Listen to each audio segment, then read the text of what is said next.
شروع اللہ کے نام سے جو نہایت مہربان اور رحم کرنے والا ہے۔ میری کہانی کے معزز ناظرین السلام علیکم۔ ملک شام کا ایک یہودی ایس مکہ سے کچھ فاصلے پر رہتا تھا۔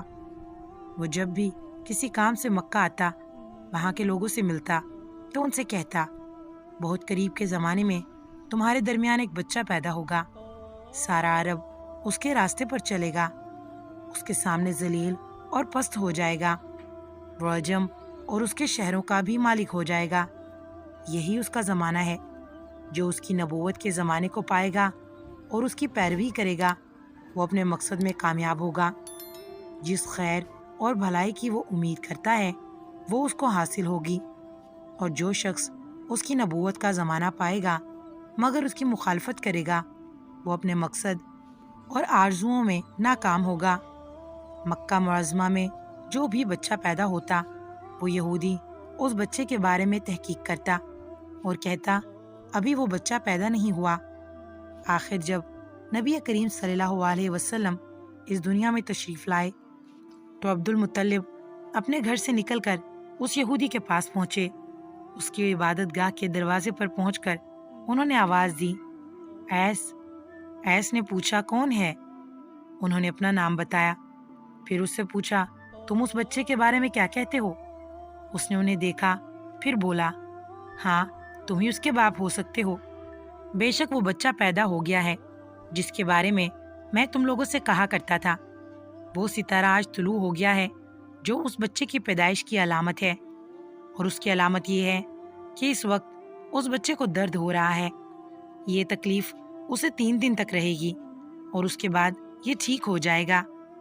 راہب نے جو یہ کہا تھا کہ بچہ 3 دن تک تکلیف میں رہے گا، تو اس کی تفصیل یہ ہے کہ آپ نے 3 دن تک دودھ نہیں پیا تھا، اور یہودی نے جو یہ کہا تھا کہ ہاں آپ ہی اس کے باپ ہو سکتے ہیں، اس سے یہ مراد ہے کہ عربوں میں دادا کو بھی باپ کہہ دیا جاتا ہے۔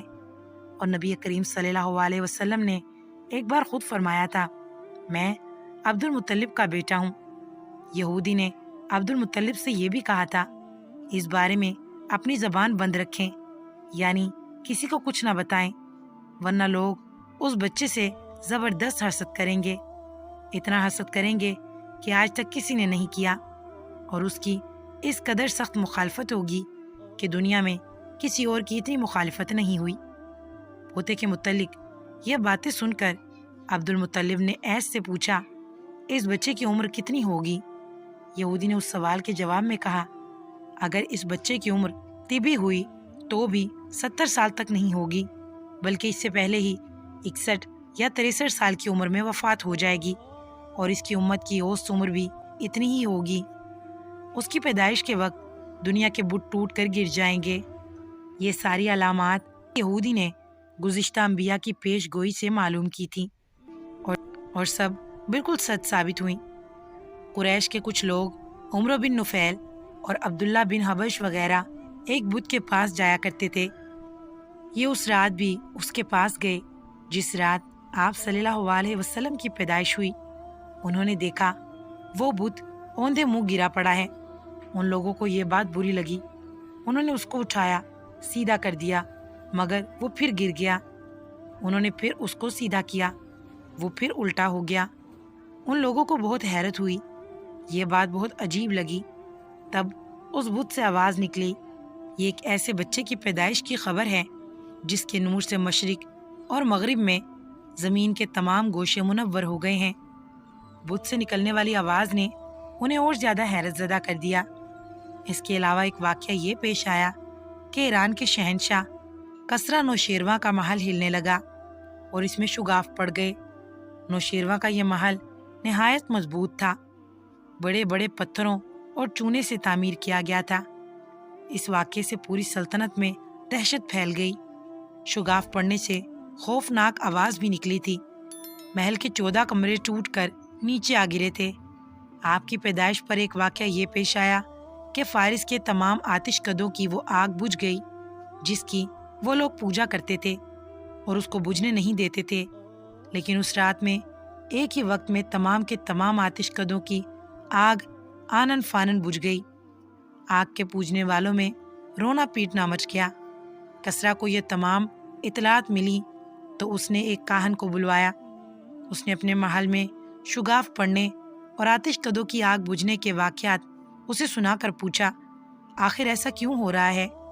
وہ کاہن خود تو جواب نہ دے سکا، تاہم اس نے کہا، ان سوالات کے جوابات میرا ماموں دے سکتا ہے، اس کا نام ستیو ہے۔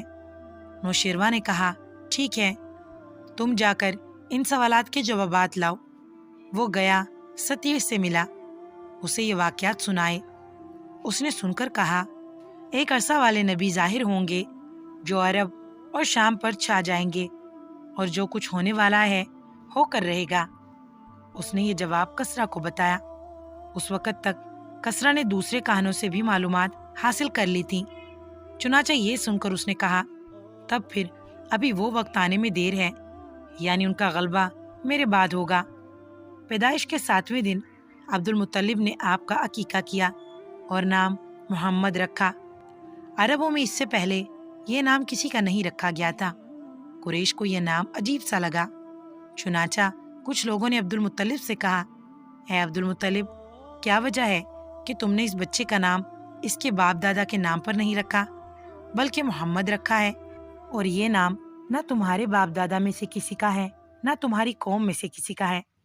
عبد المطلب نے انہیں جواب دیا، میری تمنا ہے کہ آسمانوں میں اللہ تعالیٰ اس بچے کی تعریف فرمائیں اور زمین پر لوگ اس کی تعریف کریں۔ محمد کے معنی ہے جس کی بہت زیادہ تعریف کی جائے۔ اسی طرح والدہ کی طرف سے آپ کا نام احمد رکھا گیا۔ احمد نام بھی اس سے پہلے کسی کا نہیں رکھا گیا تھا۔ مطلب یہ کہ ان دونوں ناموں کی اللہ تعالیٰ نے حفاظت کی اور کوئی بھی یہ نام نہیں رکھ سکا۔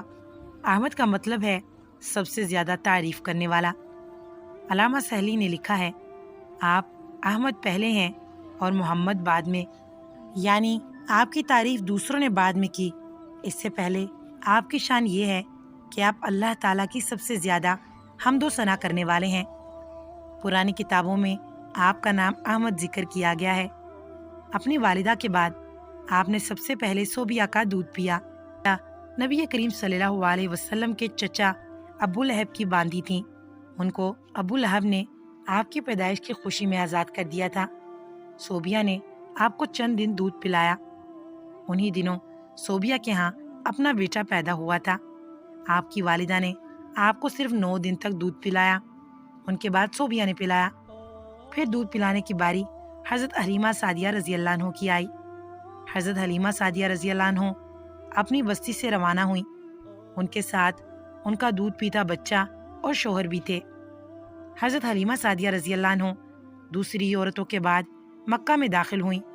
ان کا خچر بہت کمزور اور مریل تھا، ان کے ساتھ ان کی کمزور اور بوڑھی اونچنی بھی تھی، وہ بہت آہستہ چلتی تھی۔ ان کی وجہ سے حلیمہ رضی اللہ عنہ قافلے سے بہت پیچھے رہ جاتی تھی۔ اس وقت بھی ایسا ہی ہوا، وہ سب سے آخر میں مکہ میں داخل ہوئیں۔ سیرت النبی کے بارے میں مزید جاننے کے لیے میری کہانی کو سبسکرائب کر کے نوٹیفیکیشن آن کر دیں۔ ویڈیو پسند آیا ہو تو اسے لائک اور شیئر کر دیں۔ آنے والی ویڈیو تک کے لیے مجھے اجازت دیں۔ اللہ حافظ۔